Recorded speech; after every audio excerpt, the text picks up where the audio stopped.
nga naming uminom ng sugar daddy ko, tinalikuran ako. Masyadong payami, kaya inutusan ko na lang magluto ng noodles, pampababa ng tama.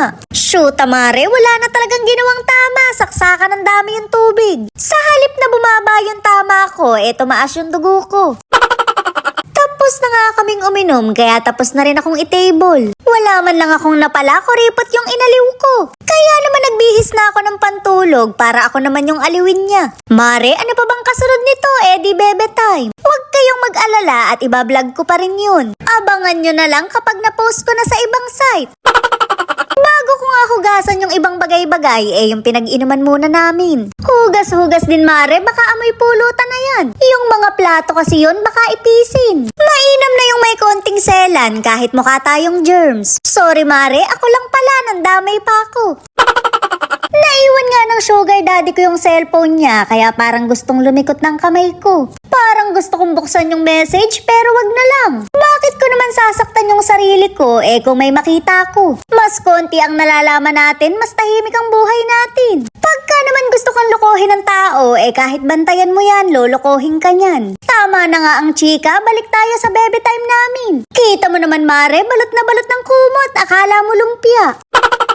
Binukas ko nga lahat ng ilaw dahil lights on kami. Mas kita yung mga kurikong mas maganda. Matutulog lang kami, Mare, nakakatakot kasi pag madilim. Pero ang ipinagtataka ko, bakit walang damit? Huy, grabe, wala sa usapan yan. Matulog na nga raw kami at wag ko siyang guluhin. Shoot, Mare, sinasabong na naman pala yung mga laruan. Ginawa ko na lahat ng makakaya ko pero hindi pa rin makalimutan ang sabong. Malala na talaga to, hindi na kayang suportahan ng pagkain. Hindi nga rin daw kami pwedeng matulog ng magkatabi dahil malas yun. Hanip na sabong na yan, napakaraming pamahiin. Ina mo, para ka nagtampo sa ano? Para ka Nagtampo saan? Para ka Sa bigas? nagtampo sa bigas. Alis ka na!